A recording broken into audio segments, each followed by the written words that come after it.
Hello friends, मैं कृष्णा आपके सामने आज प्रोनाउन का सेकंड लेक्चर लेके आया हूँ। और हम लोगों ने फर्स्ट लेक्चर में पर्सनल प्रोनाउन पढ़ा था। आज सेकंड में हम लोग रिफ्लेक्सिव प्रोनाउन के बारे में पढ़ेंगे, राइट। और यदि आप मेरे चैनल पे नए हैं तो हमारे चैनल को लाइक कर लीजिए, सब्सक्राइब कर लीजिए और शेयर कर दीजिए, ताकि जो भी मैं वीडियो को अपलोड करूँ उसकी नोटिफिकेशन आपको मिले और आप वीडियो से हमेशा अपडेट रहें। तो हम लोग देर नहीं करते हुए स्टार्ट करते हैं प्रोनाउन के सेकंड लेक्चर्स को। और मैं एक और चीज़ बता देना चाहता हूँ, बहुत लोग बच्चे सवाल पूछ रहे थे कि सर आपका वीडियो सीरियल वे में नहीं दिख रहा है। तो आप क्या करोगे, मेरे प्लेलिस्ट में जाओगे और जैसे ही प्लेलिस्ट में आप जाओगे तो वहाँ पे आपको इंग्लिश की दिखेगी और मैथ्स की क्लास दिखेगी। आप क्या करोगे, इंग्लिश वाले क्लास में जाओगे और वहाँ पे आपको प्रोनाउन का फर्स्ट सेकंड थर्ड लेक्चर पूरा एक एक करके वहाँ पे सीरियल वे में आ जाएगा, ठीक है। तो हम लोग स्टार्ट करते प्रोनाउन के सेकंड लेक्चर को। तो हम लोगों ने पर्सनल प्रोनाउन को पढ़ लिया था।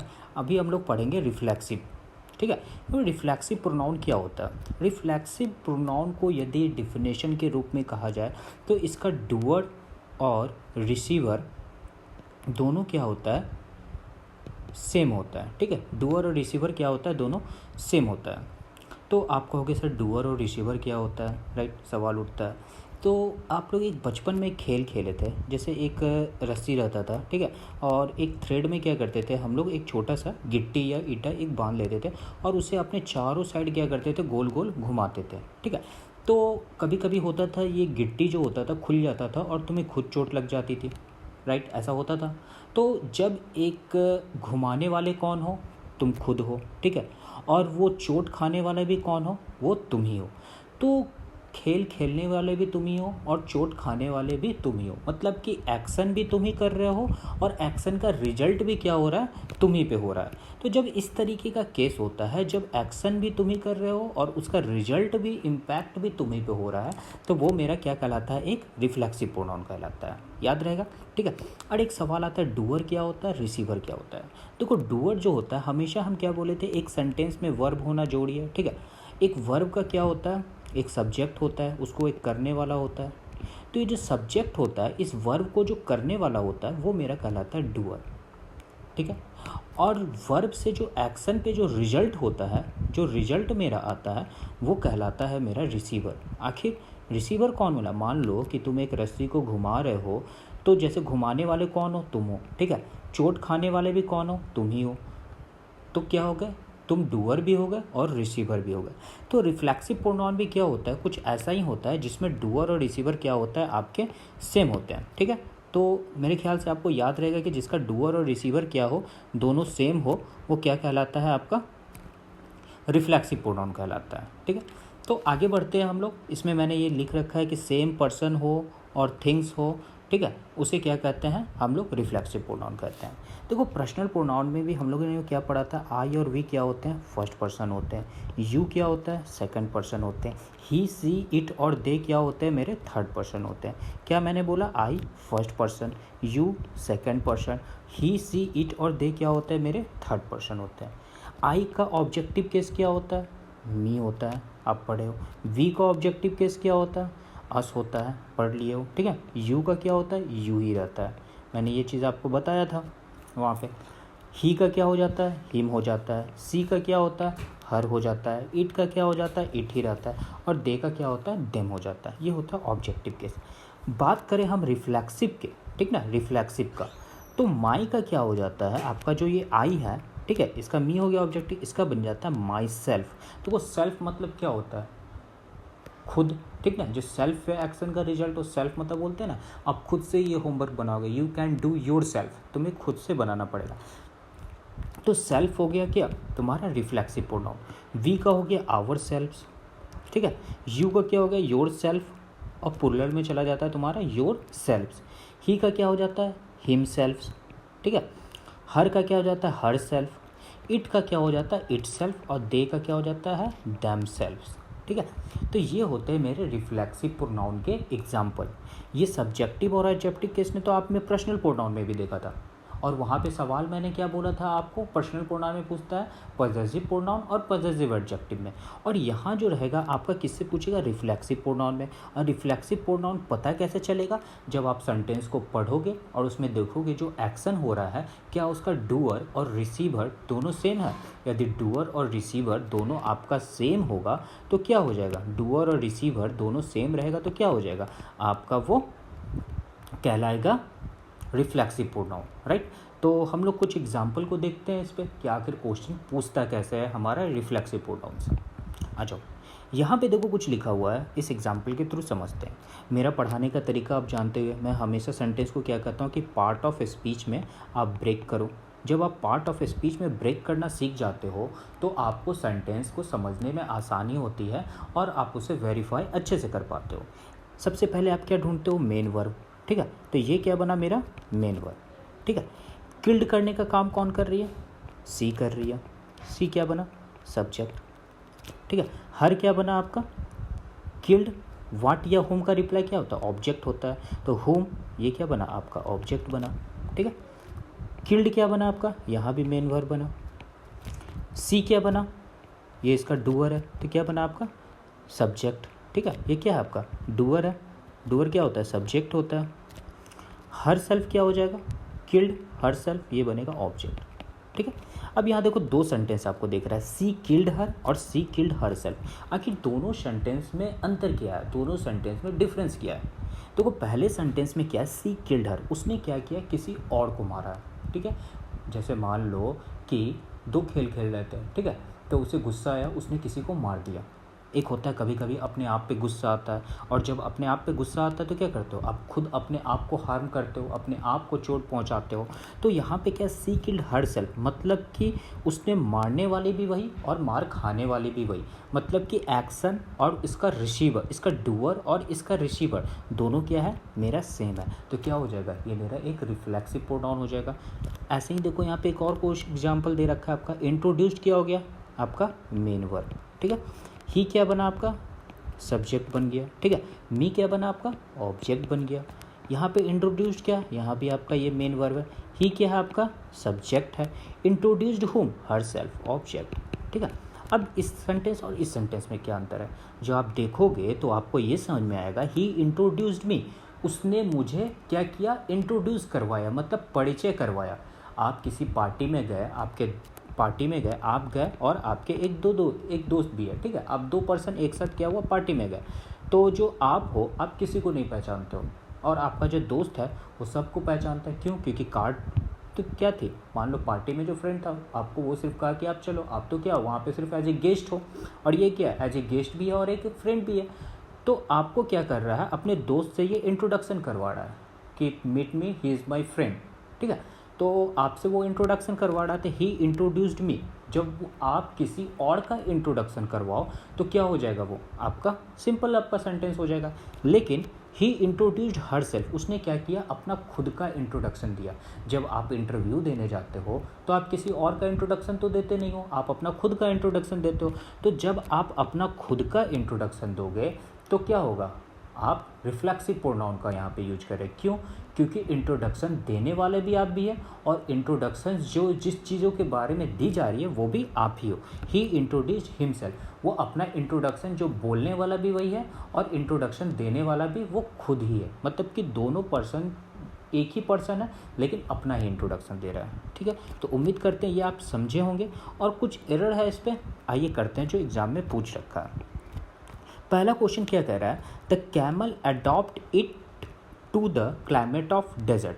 कैमल क्या करता है, अडॉप्ट मतलब क्या होता है, अडॉप्ट मतलब होता है उस चीज़ से आप, मतलब होता है ना, आप उसमें घुल गए, आप मिल गए। अडॉप्ट उस चीज़ को आप अपने आप में, उस इन्वायरमेंट में आप ढल गए, ढल जाना जिसको कहते हैं, ठीक है। तो अडॉप्ट्स यहाँ पे क्या है आपका मेन वर्ब है, ठीक है, क्योंकि अडॉप्ट, अडॉप्टेड, अडॉप्टेड क्या होता है आपका मेन वर्ब कहलाता है। और मेन वर्ब कैसे पहचानते हैं, जो तीनों फॉर्म में टूट जाए, ठीक है। अडॉप्ट करने का काम कौन कर रहा है, कैमल कर रहा है, तो कैमल क्या बना आपका सब्जेक्ट, ठीक है। कैमल अडॉप्ट इट, टू क्या होता है आपका प्रीपोजिशन होता है। प्रीपोजिशन के बाद यदि कोई नाउन दिखे तो क्या कहलाता है, प्रीपोजिशन का ऑब्जेक्ट। ऑफ क्या कहलाता है, प्रीपोजिशन। प्रीपोजिशन के बाद यदि कोई नाउन दिखे तो क्या कहलाता है, प्रीपोजिशन का ऑब्जेक्ट है।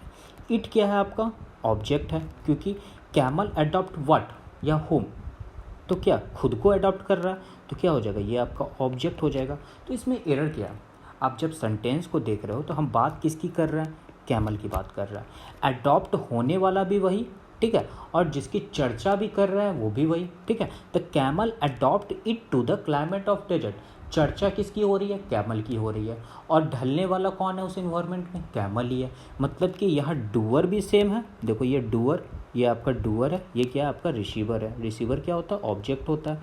तो देखो ये दोनों सेम है कि अलग अलग है, दोनों सेम है। कैमल की चर्चा कर रहा है और जो इम्पैक्ट हो रहा है किस पे हो रहा है, कैमल पे ही हो रहा है। तो ये क्या होगा मेरा यहाँ पे इट कट के क्या हो जाएगा, इट सेल्फ, जो एक करेक्ट होना चाहिए, ठीक है, क्या हो जाएगा मेरा इट सेल्फ। तो आपको समझ में आया होगा एरर क्यों, क्योंकि यहाँ डूअर और रिसीवर दोनों सेम है। एक्शन वाला भी, ठीक है, जो एक्शन हो रहा है किस पे, आपकी कैमल पे, और रिजल्ट भी इम्पैक्ट किस पे हो रहा है, आपका कैमल पर ही। इसलिए क्या हो गया, ये मेरा एक रिफ्लेक्सिव प्रोनाउन हुआ। और रिफ्लेक्सिव प्रोनाउन में हमको क्या लगाना पड़ेगा भाई, आपको पता ही है कि इट सेल्फ हम लोग यूज करते हैं। ऐसे देखो एक सेकंड क्वेश्चन है आपका, I can't put me in danger for you, मैं अपने आप को खतरे में नहीं डाल सकता तुम्हारे लिए, एज आई हार्डली नहीं हूँ। हार्डली का मतलब क्या होता है, ना के बराबर, क्योंकि मैं आपको ना के बराबर जानता हूँ, ठीक है। तुम अपने आप को खतरे में क्यों डालोगे किसी के लिए जब तुम उसको जानते ही नहीं हो वो कैसा पर्सन है। तो सेंटेंस कुछ ऐसा ही है आपका। तो इस सेंटेंस को यदि ब्रेक करोगे तो क्या हो जाएगा, पुट का क्या होता है भाई आपका, पुट का पुट ही रहता है। तो यह आपका क्या हो जाएगा, मेन वर्ब। कांट क्या हो जाता है आपका भाई, कैन होता है आपका मॉडल वर्ब, जिसको क्या करते हैं हम हेल्पिंग वर्ब भी लिखते हैं। नॉट तो क्या होता है, एडवर्ब ऑफ नगेशन। ये जो नॉट होता है एक एडवर्ब ऑफ नगेशन की तरह काम करता है। क्या काम करता है, एडवर्ब ऑफ नगेशन। आई क्या हो गया आपका, सब्जेक्ट हो गया। मी क्या हो गया आपका, ऑब्जेक्ट हो गया। इन क्या है आपका, प्रीपोजिशन है। प्रीपोजिशन के बाद जो भी नाउन दिखता है वो प्रीपोजिशन का ऑब्जेक्ट कहलाता है। फॉर क्या हो गया, प्रीपोजिशन हो गया। प्रीपोजिशन के बाद कोई भी नाउन प्रोनाउन दिखता है वो प्रीपोजिशन का ऑब्जेक्ट हो जाता है। एज क्या होता है आपको पता है, एक कंजंक्शन का काम करता है।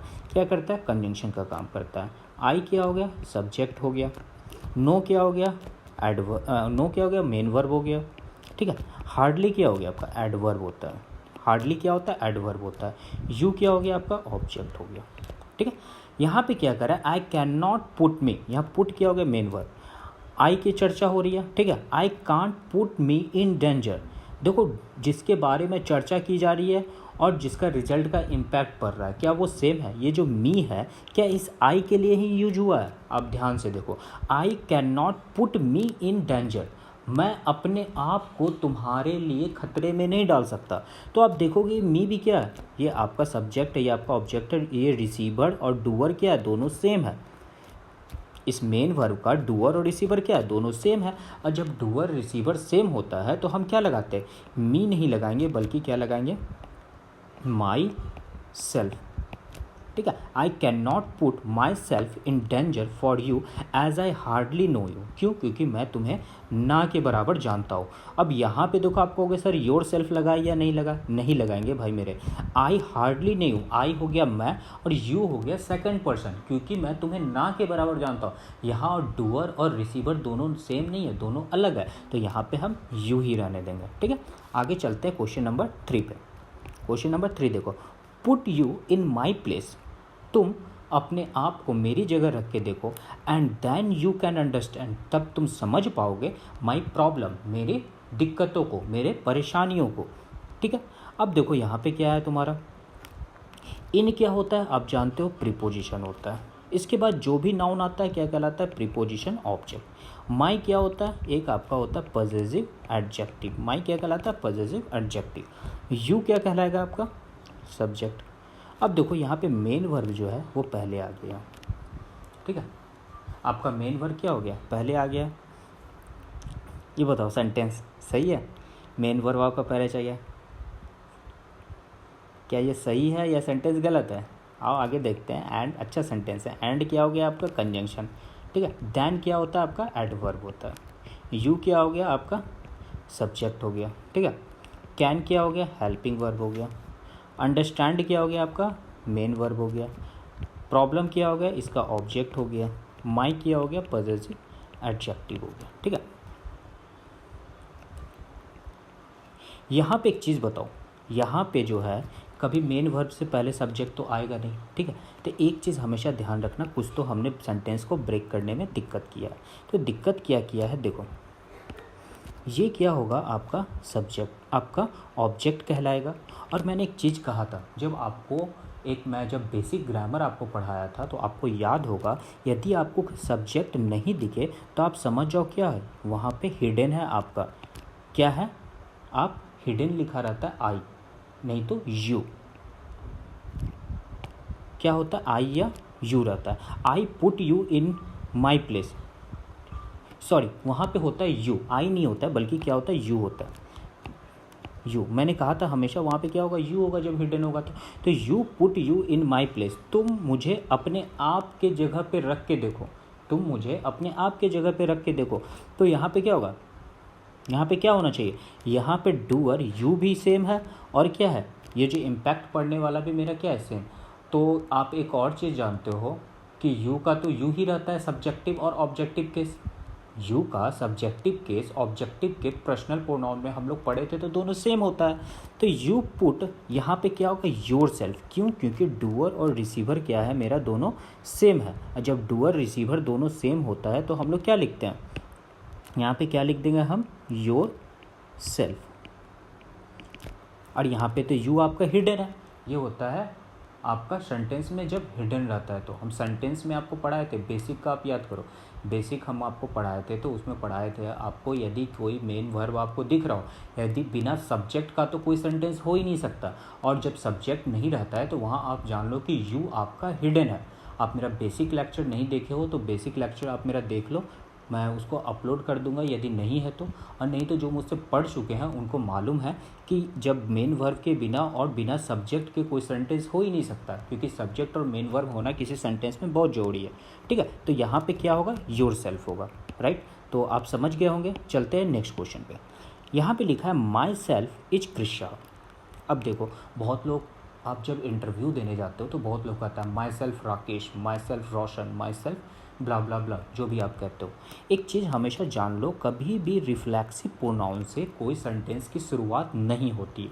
ठीक है, ये देखो मैंने आगे लिख भी रखा है आपको, यहाँ आप देखोगे, why any sentence not start with the reflexive pronoun. Reflexive pronoun से कोई भी सेंटेंस की शुरुआत नहीं होती है। अब भाई क्यों नहीं होती है, ये भी चीज़ जान लो। आपको रूल तो मिल जाएगा, आप बुक में ही पढ़ लोगे कि रिफ्लेक्सिव प्रोनाउन से कोई सेंटेंस की शुरुआत नहीं होती है। तो इसको समझने के लिए क्या होगा, आपको सेंटेंस को ब्रेक करना आना चाहिए। जैसे यहाँ पे लिखा है माई सेल्फ इज क्रिस्सा, इस सेंटेंस को जब आप ब्रेक करोगे तो इज क्या जाएगा आपका, मेन वर्ब। ठीक है, सेल्फ क्या जाएगा आपका, ये जाएगा सब्जेक्ट, माई क्या जाएगा, पॉजेसिव एडजेक्टिव, क्रिस्सा क्या जाएगा आपका, सब्जेक्ट कॉम्प्लीमेंट। ठीक है, सब्जेक्ट कॉम्प्लीमेंट। मैंने बोला था बिना मेन वर्ब का कोई सेंटेंस नहीं होता, यदि मेन वर्ब ना हो तो हेल्पिंग वर्ब को हम मेन वर्ब मान सकते हैं, और आने वाला सेंटेंस क्या हो जाता है, सब्जेक्ट कॉम्प्लीमेंट हो जाता है, राइट। ये चीज़ आपको ध्यान में होगा। अब मेरे को एक बात बताओ कि एक यह सेंटेंस में एक्शन हुआ है या नहीं हुआ, एक्शन हुआ है या नहीं हुआ। माई सेल्फ इज क्रिस्सा, राइट, यहाँ पे कोई एक्शन नहीं हुआ। जब आप मैं बेसिक में मैं पढ़ाया था, आपको कहा था कि वर्ब 3 टाइप के होते हैं, एक डूइंग वर्ब, एक बीइंग वर्ब, एक हैपनिंग वर्ब। ये कौन सा वर्ब है, डूइंग वर्ब है या बीइंग वर्ब है या हैपनिंग वर्ब है। तो आप जब पीछे पलट के देखोगे तो मैंने कहा था कि जिस सेंटेंस में एक्शन नहीं होता वो क्या कहलाता है, बीइंग वर्ब। और बीइंग वर्ब क्या होता है, किसी का कुछ होना। जैसे आप क्या हो, आई एम स्टूडेंट, आपके पिताजी क्या है, बोलेंगे I am father, I am mother. ठीक है, I am philosopher, right, I am income tax inspector, I am banker. जब आप बोलते हो तो सेंटेंस में एक्शन नहीं होता, जब किसी चीज़ के बारे में बताया जाता है। अब एक बात बताओ, जिस सेंटेंस में एक्शन ही नहीं होता तो क्या उसका रिसीवर होगा। जिस सेंटेंस में एक्शन ही नहीं हुआ तो उसका रिसीवर कैसे होगा, उसका तो ऑब्जेक्ट ही नहीं होता। इसीलिए तो भाई मैंने लिखा है सब्जेक्ट कॉम्प्लीमेंट, क्योंकि क्या है, ये एक सब्जेक्ट कॉम्प्लीमेंट है। और सब्जेक्ट कॉम्प्लीमेंट कब होता है, जब उसमें कोई एक्शन ही नहीं दे रखा हो, उसका सिर्फ क्या होता है, उसके बारे में कुछ बताया जाता है। हम रिफ्लेक्सिव प्रोनाउन में आपको क्या बताए थे कि जिसका डूअर और रिसीवर दोनों क्या हो, सेम हो। अब एक बात बताओ मेरे भाई, यह डूअर तो होगा लेकिन क्या एक्शन हो रहा है, रिसीवर कब आता है, जब मैं रस्सी को एक छोटा सा पत्थर बांध के घुमा रहा था तो भाई ईंटा खुला और मुझे चोट लगा, मतलब मैंने एक्शन किया तब जाके क्या हुआ, उसका रिजल्ट आया। यहाँ तो कोई एक्शन हो ही नहीं रहा है तो रिजल्ट कहाँ से होगा।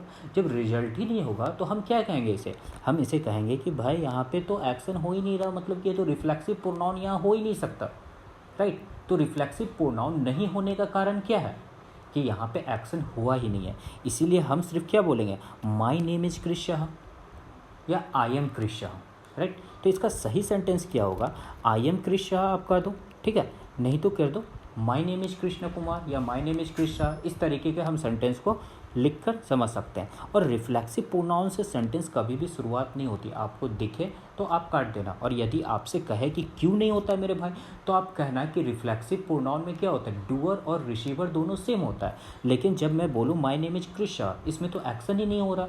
क्यों, क्योंकि इसमें हेल्पिंग वर्ब मेन वर्ब बन के आया हुआ और आने वाला ऑब्जेक्ट क्या है, एक सब्जेक्ट कॉम्प्लीमेंट बन जाता है, मतलब कि इसमें तो एक्शन हुआ ही नहीं। और जब एक्शन हुआ ही नहीं तो ये रिफ्लेक्सिव प्रोनाउन तो होगा नहीं। इसी चीज़ों को देखो मैंने आगे जाके आपको लिख भी दिया है ताकि आपको समझने में आसानी है। रिफ्लेक्सिव प्रोनाउन हम तब लगाते हैं जब कोई एक्शन का डूअर और रिसीवर क्या होता है, दोनों सेम होता है। हम लोग क्या पढ़े थे, हम लोग अभी तक पढ़ रहे थे कि रिफ्लेक्सिव प्रोनाउन कब लगाते हैं, जब डूअर और रिसीवर क्या हो, दोनों सेम हो। और रिफ्लेक्सिव प्रोनाउन सेंटेंस में एक ऑब्जेक्ट बनकर आता है, ठीक है। रिफ्लेक्सिव प्रोनाउन क्या होता है, एक सेंटेंस में ऑब्जेक्ट बनकर आता है, ना कि सब्जेक्ट बनकर आता है। क्या होता है, हमेशा ऑब्जेक्ट बन के आएगा, सब्जेक्ट बन के आएगा ही नहीं, क्योंकि उसमें तो एक्शन ही नहीं हो रहा। तो लिंकिंग वर्ब में तो एक्शन होता ही नहीं है, जो मैं आपको बोला हूँ, इसलिए रिफ्लेक्सिव प्रोनाउन तो आएगा ही नहीं। एक चीज़ बता देते हैं मेरे भाई, मैंने लिंकिंग वर्ब यहाँ पे यूज किया। ये जो होता है आपका सब्जेक्ट और सब्जेक्ट कॉम्प्लीमेंट, मैं पेन का कलर चेंज कर लूँ, ये आपका कहलाता है लिंकिंग वर्ब। क्या कहलाता है, लिंकिंग वर्ब, क्योंकि यहाँ पे क्या हुआ, कोई एक्शन नहीं हुआ, ठीक है। ये क्या कर रहा है, सब्जेक्ट और उसके कॉम्प्लीमेंट को लिंक करने का काम कर रहा है। क्या कर रहा है, उस सब्जेक्ट के बारे में ही तो हम बता रहे हैं, आई एम कृष्णा, ठीक है, I am Krishna, my name is Krishna. तो मैं इस तरीके के सेंटेंस यूज कर रहा, मतलब कि सब्जेक्ट को इस क्या कर रहा है, जो सब्जेक्ट कॉम्प्लीमेंट है इसको एक दूसरे से लिंक कर रहा है, इसीलिए इसको लिंकिंग वर्ब भी हम लोग कहते हैं। इसीलिए यहाँ वर्ड एक यूज किया है मैंने, क्या यूज किया, लिंकिंग वर्ब। लिंकिंग वर्ब में कभी एक्शन नहीं होता, ठीक है, लिंकिंग वर्ब में कभी एक्शन नहीं होता, और नहीं होता इसलिए रिफ्लेक्सिव प्रोनाउन यहाँ पे आएगा ही नहीं, राइट। और आप लोग समझ ही गए कि रिफ्लेक्सिव प्रोनाउन क्या होता है, हमेशा उसका डूअर और रिसीवर दोनों सेम होता है।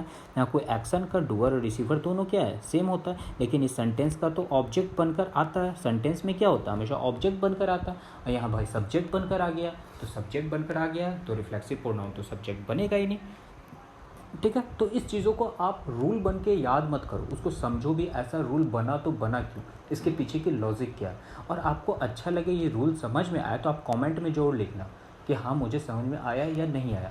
यदि आप फीडबैक दोगे तो क्या होगा, वहाँ से मैं उस चीज़ों को सही करके सेंटेंस में फिर से दोबारा आपको वीडियो बना दूंगा। और नहीं तो अच्छा लगा तो आप उसको क्या करो, 2 से 3 बार देखो, अपनी नोट्स बना लो, राइट।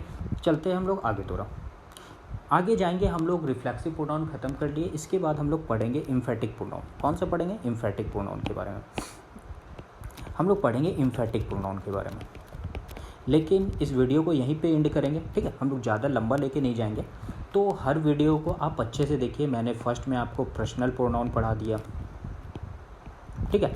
अब हम लोग क्या पढ़ रहे हैं, एम्फेटिक पढ़ रहे हैं, ठीक है, एम्फेटिक पढ़ रहे हैं, कल पढ़ेंगे, सॉरी, आज हम लोगों ने रिफ्लेक्सिव पढ़ लिया। तो एक एक करके हम लोग क्या करेंगे, ख़त्म करते जाएंगे। और मैं बेसिक की भी लेक्चर आपको डालता रहता हूँ, ठीक है। तो आप क्या करो, बेसिक लेक्चर देख लो तो आपको समझने में आसानी होते रहेगा। तो अच्छा लगे मेरा आपको वीडियो लेक्चर, तो आप वीडियो लेक्चर यदि मेरा अच्छा लगा तो प्लीज़ आप चैनल को शेयर कर दीजिए, ठीक है। तो मैं ये नहीं करता कि आप ज़बरदस्ती करो, यदि मेरी वीडियो अच्छी लगी तब। यदि मेरी वीडियो अच्छी लगी, आपको समझ में आ रहा है, आपको लग रहा है कि हाँ बेनिफिशियल है हमारे लिए, तो आप शेयर कर दो, लाइक कर दो, ठीक है, सब्सक्राइब कर दो। ज़्यादा से ज़्यादा इस चैनल को प्रमोट करो ताकि हम और आप ज़्यादा से ज़्यादा पढ़ सकें, ठीक। तो इस वीडियो को हम लोग यहीं पे एंड करते हैं। नेक्स्ट लेक्चर में हम लोग क्या करेंगे, एम्फेटिक प्रोनाउन को पढ़ेंगे। आप मेरे प्लेलिस्ट में जाओगे तो सब सीरियल वे में लिखा हुआ है, सारा सीरियल वे में, डे 1, डे 2, डे 3, ठीक है, इस तरीके से मैंने डाल रखा है। नहीं तो पार्ट 1, पार्ट 2 या पार्ट 3 करके होगा, राइट। तो यहीं पर वीडियो को एंड करते हैं और मिलते हैं हम लोग नेक्स्ट लेक्चर में। Thank you so much.